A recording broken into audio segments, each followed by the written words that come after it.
estaba discutiendo, estaba dando argumentos y la representación de los paniaguados y del PRD, que son lo mismo, se volvieron locos. Ahí está una foto que sube Sergio Gutiérrez Luna, porque fíjate que hay yo insisto, que hay que erradicar toda violencia en contra de las mujeres, pero hay un uso perverso de la derecha con el tema, y entonces cualquier cosa que dices ya quieren poner que es violencia política de género. Hasta una pregunta dicen que es violencia política de género.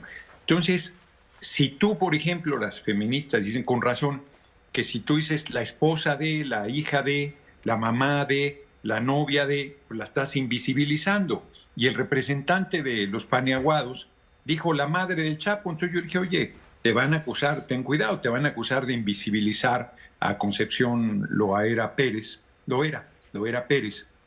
Y entonces se me fueron encima que los estaba amenazando, que yo era vocero del Chapo, que con toda esta patraña que traen de vincularnos con el crimen organizado.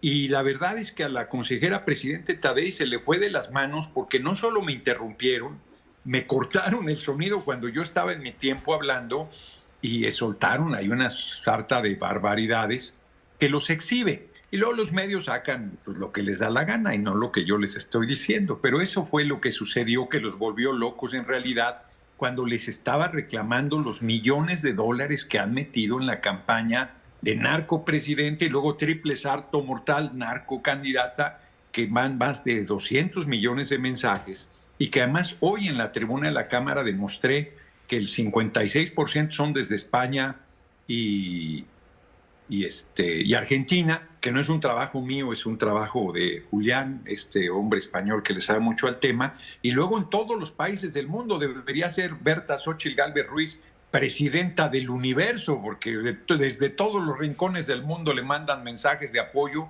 y en contra de nuestro movimiento.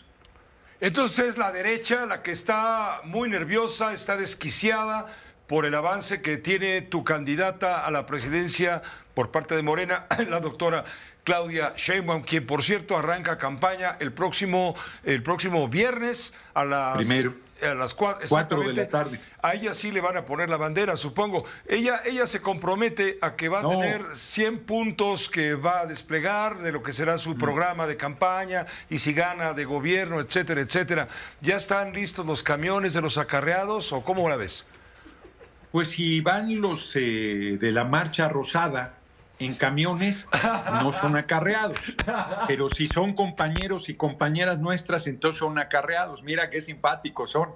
El 1 de marzo a las 4 de la tarde, Claudia Sheinbaum Pardo, no le van a poner la bandera, le van a poner la banda presidencial el 1 de octubre.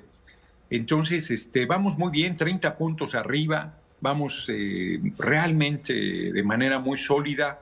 Ya está empezando a hacer un recorrido de entrevistas, ya te va a tocar seguramente pronto, espero. Te voy a comentar con César Yáñez, que es una incorporación valiosísima, que lo conoces, le sabe mucho al tema, para que se siga yendo a estas entrevistas que están siendo muy útiles para que la gente escuche, porque más se habían dicho que tenía miedo a las entrevistas, que no tenía argumentos, que no tiene solidez. Pues ya quedó claro que va a ser pedazos en el debate a Berta Xóchitl Gálvez Ruiz. Pues el día de hoy nos reunimos en el juzgado de Atizapán con el Poder Judicial y se tocaron los puntos en los que se habían pactado el día de ayer con mis asesores legales, el cual, pues, el punto número 1 era sobre el comunicado que había estado emitido en medios de comunicación, en donde yo pedía que, pues, comprobaran que lo que venía ahí manifestado, pues, fuera verdad, si no, pues, que desmintieran el dicho, ¿no? A mí me comentaron que ese comunicado ya no está en la plataforma. Sin embargo, pues bueno, ese es como un punto que quería aclarar, que no pudieron comprobar efectivamente que lo que dice es verdad.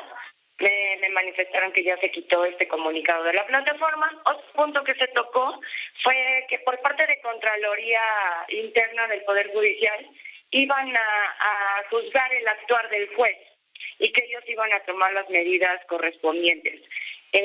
Por otro punto también que se tocó en esta mesa de diálogo fue que yo pedía y exigía que estudiaran la apelación que estoy por ingresar en estos días a detalle, que le prestaran suma atención a todos los agravios que vamos a meter en esta apelación, porque violaron todos los derechos de mi niña.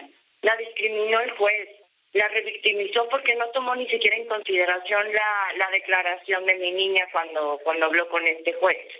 Entonces, pues ellos se están comprometiendo a llevar esto de la manera más, pues ahora sí que con el compromiso y de que se va a llevar a cabo y de que confíe en ellos. Entonces, me quedo tranquila, quiero pensar que así va a ser y que no va a quedar este compromiso nada más en esta mesa de diálogo que se llevó el día de hoy, sino que de verdad lo van a seguir haciendo.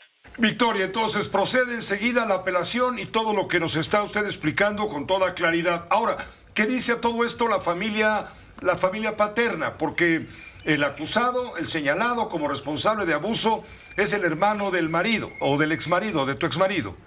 Sí, así es. El acusado es el hermano de mi ex esposo.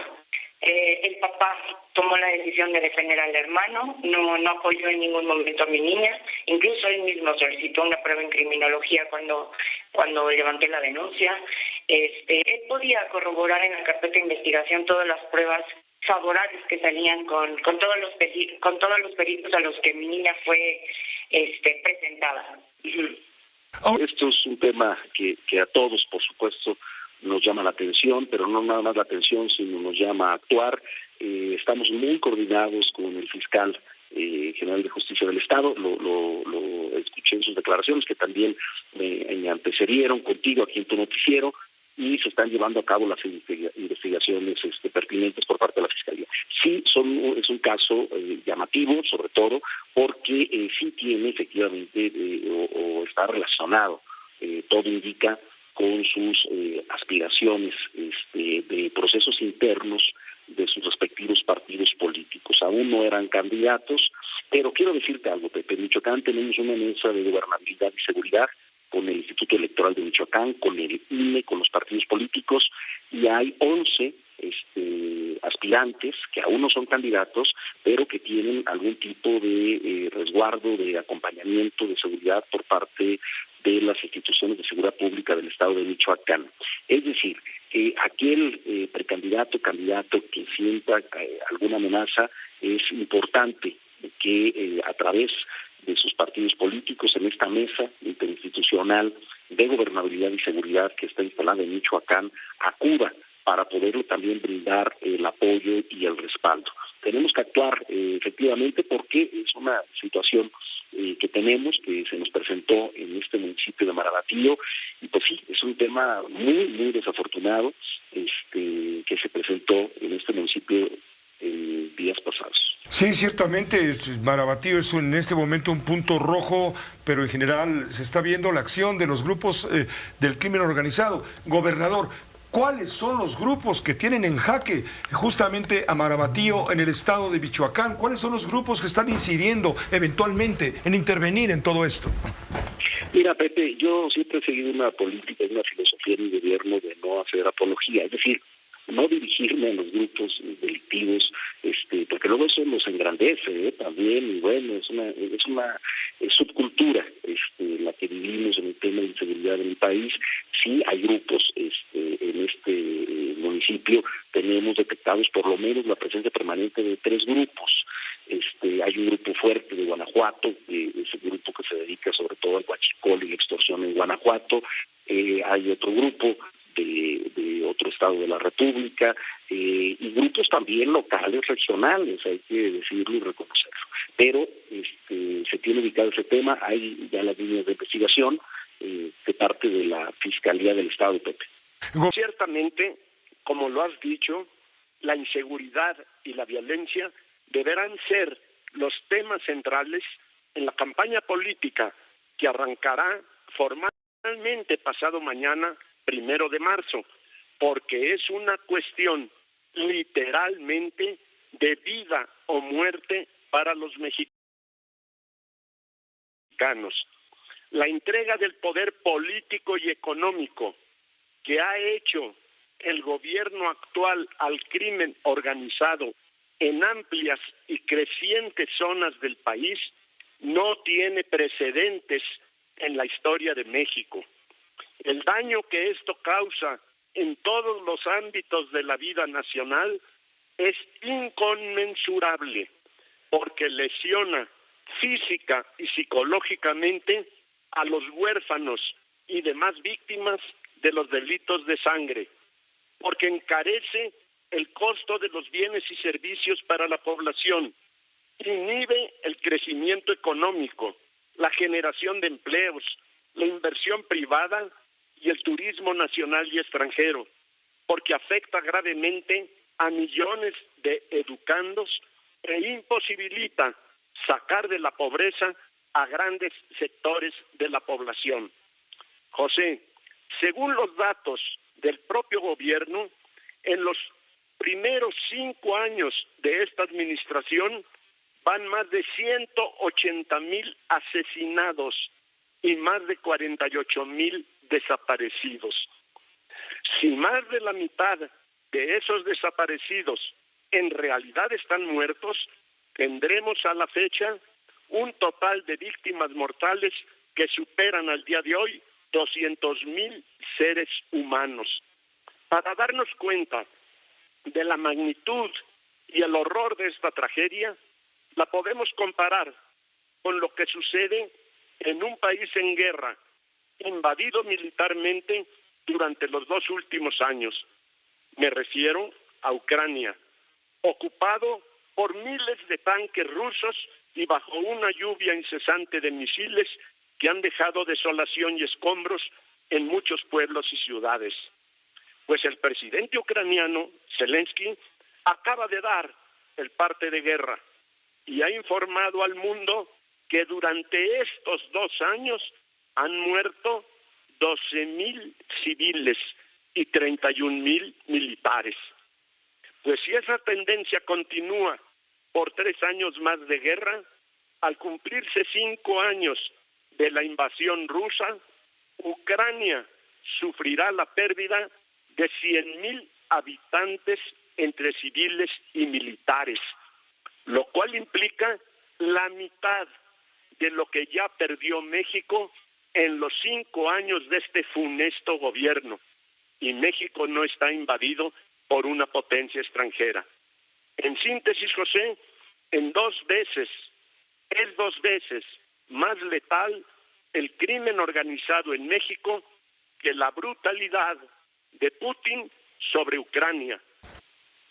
Sí, es una situación preocupante porque, bueno, con lo que ya has comentado, pero también porque, de hecho, hace pocos días, incluso, a través del Colegio de México, a través del Seminario de Paz y Violencia, dio a conocer un estudio sobre la violencia letal en el proceso electoral 2020-2021.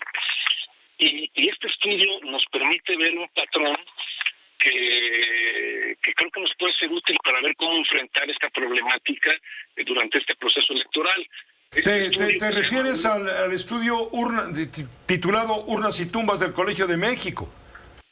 En efecto, que hace un estudio de casos, de 32 casos muy concretos y muy específicos que ocurrieron en el proceso electoral 2021 y que permiten delinear algunos asuntos sobre los que tenemos que estar muy atentos, particularmente durante este proceso electoral. Te voy a mencionar, por ejemplo, 2 de ellos. Uno, que los principales, que la violencia electoral letal es eminentemente local. A ver, Martín, se está perdiendo la comunicación, creo que la tenemos bastante deficiente. Vamos a tratar de restablecerla inmediatamente porque no queremos que se pierda lo importante que nos estás haciendo favor de explicarnos, citando este estudio del Colegio de México que ya tiene varios días, titulado Urnas y Tumbas, en donde se han analizado en este estudio 32 asesinatos de aspirantes a cargos de elección popular. Esto fue en 2021 y esto lo mencionaron recientemente en el seminario, Violencia y Paz, en donde se advierte que la violencia electoral está afectando sin duda a la democracia mexicana al reducir las opciones del electorado y provocar miedo entre candidatos y electores. Y esto podría reproducirse en las elecciones inminentes del 2 de junio de 2024. Martín Faz, consejero, hemos recuperado la comunicación. Te escuchábamos, perdón la interrupción. No, disculpa que ando en trayecto, pero ya me detengo un poco para poder mejorar. Te decía que dos de este análisis que se acaba de hacer es que la violencia particularmente afecta a quienes aspiran a una candidatura municipal. El 85% de la violencia letal que ocurrió en el proceso electoral federal pasado fue precisamente a personas que aspiraban a una candidatura municipal. Y otra característica muy preocupante es que estos ataques se realizaron sin que hubiese sin avisos, sin amenazas. Y esto es importante porque en los esquemas de seguridad y protección que se han generado para proteger a las candidaturas y establecer si se otorga o no seguridad a las candidaturas, tiene que ver con el establecer un nivel de riesgo en el cual uno de los criterios para asignar custodia es el que se hayan recibido amenazas previas. Y sin embargo, en la mayoría de los casos no se recibieron amenazas.